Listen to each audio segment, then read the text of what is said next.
हाँ जी बच्चे, आज हम थर्ड थ्योरम करने जा रहे हैं, that is converse of Pythagoras theorem. ठीक है, ये पाइथागोरस के ऑपोजिट है, उल्टा है। पाइथागोरस में हमने क्या बोला था? पाइथागोरस में हमने ये बोला था कि अगर आपके पास एक राइट एंगल ट्रायंगल है, मीन टू से अगर किसी ट्रायंगल में एक एंगल 90 डिग्री है, ठीक है, ये हमने पाइथागोरस में बोला था। अगर एक एंगल 90 डिग्री है तो उस ट्रायंगल में क्या होगा, उसके लॉन्गेस्ट साइड का स्क्वायर, ठीक है, किसके इक्वल होगा? अदर टू साइड्स के स्क्वायर के सम के इक्वल होगा। ये हमने पाइथागोरस में बोला था। अगर ये है तो ये होगा। तो इसके कन्वर्स का मतलब क्या है? कन्वर्स का मतलब ये है कि अगर किसी ट्रायंगल में आपके पास कुछ ऐसा रिजल्ट आ जाए कि एक साइड का square sum of square of other two side के इक्वल आ जाए, तो उसमें एक एंगल 90 डिग्री होगा। 90 डिग्री भी कौन सा पॉइंट होगा? जैसे कि ये AC साइड है, इसमें B पॉइंट मिसिंग है ना, तो एंगल B 90 डिग्री होगा। ये हमने पाइथागोरस के कन्वर्स में प्रूव करना है। ठीक है, अभी आपको मैं ये प्रॉपर करवाऊंगा, स्टेटमेंट भी आपको इसकी लर्न करनी है इस क्वेश्चन की।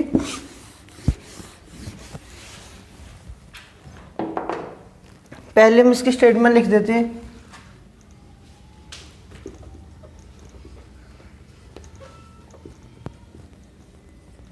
हाँ जी, if in a triangle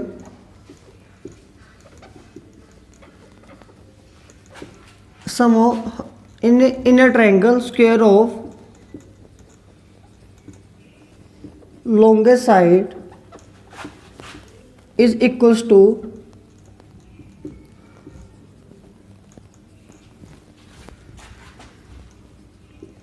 sum of square of other two sides,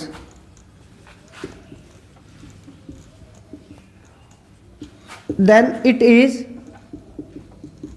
right angle triangle.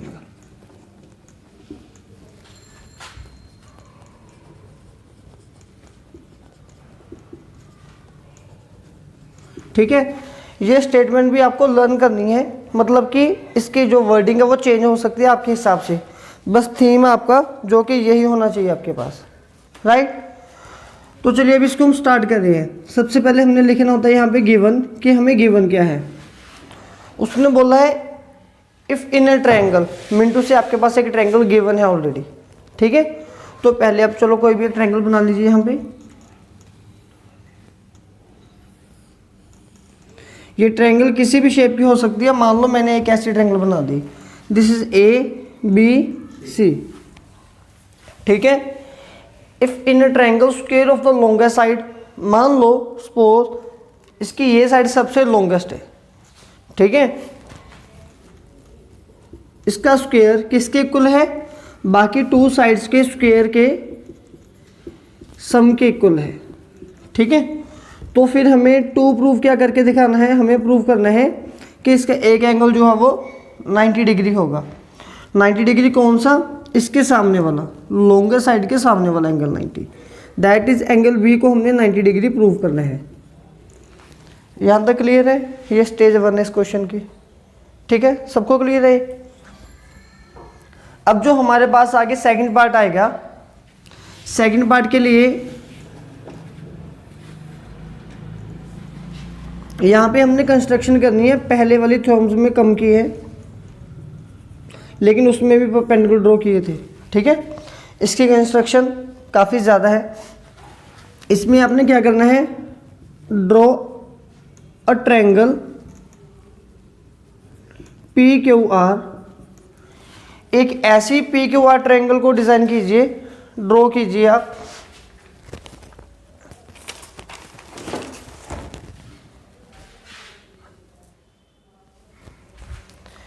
यहाँ पे हम एक PQR ट्रायंगल ड्रॉ करेंगे, लेकिन वो कुछ पर्टिकुलर हिसाब से ड्रॉ करेंगे हम उसकी कंस्ट्रक्शन। उसको ड्रॉ करने के लिए P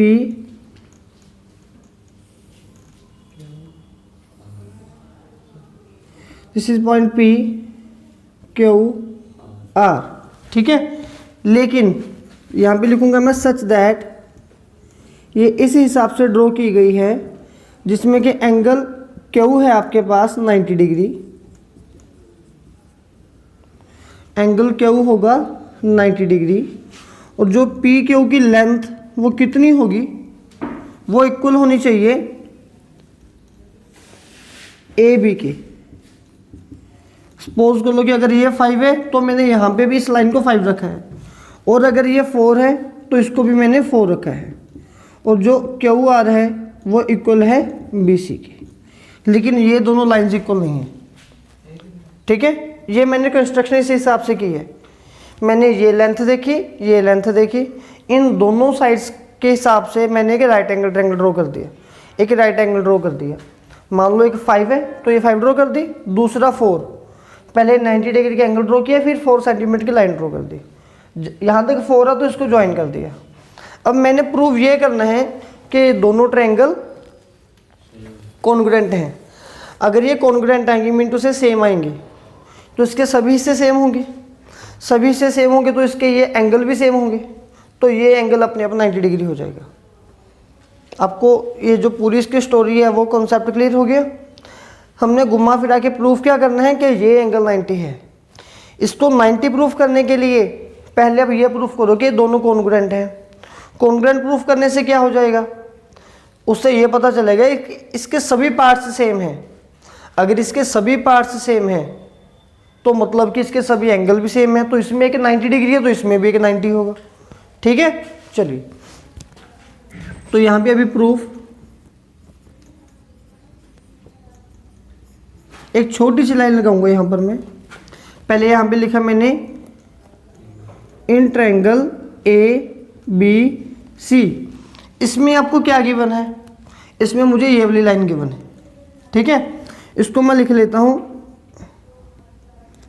A c square equals to a b square plus B c square. Equation number 1 लिख के छोड़ दिए। कोई प्रॉब्लम है इसमें? ये लाइन क्यों लगाई है, यही काम हमने ऐसा यहाँ पे करना है, थोड़ा सा चेंज होता है, थोड़ा सा चेंज किया होगा। अब इस बार हम ये वाली ट्रायंगल उठाएंगे, इन triangle P Q R angle Q equals to 90 degree, सही है। तो यहाँ पे ये कौन सी लाइन आ गई हमारे पास, बाय पाइथागोरस प्रॉपर्टी, है ना। यहाँ पे लिख दो बाय पाइथागोरस प्रॉपर्टी।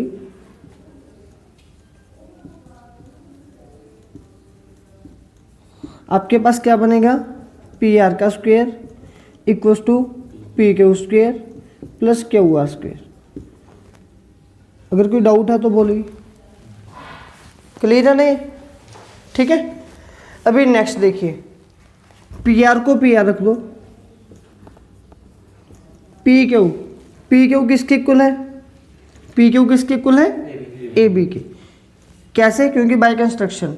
तो पी क्यू की जगह पे मैंने यहाँ पे लिख दिया ए बी स्क्वायर, और क्यू आर किसके इक्वल है, बी सी के, बाय कंस्ट्रक्शन। इसका ये रीजन है। और इसको लिखा नंबर 2।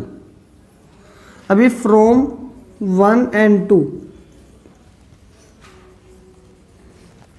AC का रेट क्या है, A B plus B C square, A B plus B C square. तो ये A B B C same है, तो ये वाली साइड्स भी सेम होंगी।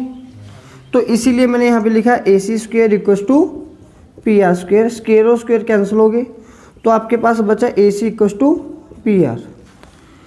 ये इतना सा काम हो गया, ठीक है। अब इसके बाद ये लाइन आपने हटा देनी। अब यहाँ पे कॉमन जो काम हमने करना है, अभी आपने इन दोनों ट्रायंगल को सिमिलर प्रूफ कर देना है। मैं यहाँ पे कर देता हूँ, ये हमारा नेक्स्ट पेज का काम है। इसके बाद ठीक है, मेरे पास नीचे स्पेस कम न रह जाए।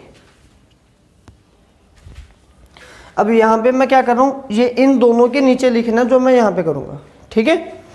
कोई लाइन लगानी। अब ये दोनों ट्रायंगल उठाए मैंने, इन triangle A B C and triangle P Q R. इसके कौन कौन से पार्ट्स इक्वल हैं आपने ये देखने हैं। सबसे पहले ए बी इक्वल है पी क्यू की। क्यों इक्वल है, हमने स्टार्टिंग में कंस्ट्रक्शन की थी, ठीक है। फिर आगे BC इक्वल है QR के, तो इन दोनों का सेम रिजल्ट लिख दो, कंबाइन बाय कंस्ट्रक्शन। अब एक पार्ट हमें और प्रूव करना, थर्ड पार्ट कौन सा इक्वल है, दोनों AC इक्वल टू PR, अभी तो प्रूव किया हमने, ठीक है, AC इक्वल टू PR। इसका रीजन क्या आएगा, प्रूव्ड अर्लियर, हमने जस्ट अभी इसको सोल्व किया है, ठीक है। तो दो ट्रायंगल की तीनों साइड्स इक्वल आ गई, काफी है कॉन्ग्रुएंट मानने के लिए। तो यहाँ पे अभी हम लिखेंगे therefore triangle ABC congruent to triangle PQR by which property, side side side, तीनों साइड्स इक्वल आ गई इसकी। अब अगर इसकी तीनों साइड्स इक्वल है तो क्या होगा, सभी एंगल भी इक्वल है, हमें तो एक एंगल से मतलब है। अब इसमें एक एंगल था 90, वो कौन सा है, Q, तो Q है यहाँ पे, आपने ABC PQR को लिखा ना, तो Q मिडल में है तो B भी मिडल में, therefore angle Q equals to angle B equals to 90 degree, hence proved. ये पाइथागोरस का कन्वर्स था। पाइथागोरस में प्रूव किया था कि अगर एक 90 होगा तो ये कंडीशन होगी, इसमें प्रूव किया है अगर ये कंडीशन है तो एक एंगल 90 डिग्री होना चाहिए डेफिनेटली, ठीक है। जैसे जैसे एक एक थ्योरम हो रही है, इस थ्योरम को 3 टाइम लिखते जाना है, क्योंकि एग्जाम में ये आनी ही आनी है डेफिनेटली, इन तीनों में से चारों में से एक थ्योरम आएगी, ठीक है। और मैक्सिमम 3 मिनट्स में आपने इसको कवर करना है, ज़्यादा टाइम लगाओगे तो मतलब कि आप अपना टाइम वेस्ट कर रहे हो, क्योंकि हम श्योर हैं ये आ गया ही आएगा क्वेश्चन ऐसा, ठीक है। उतारो इसे।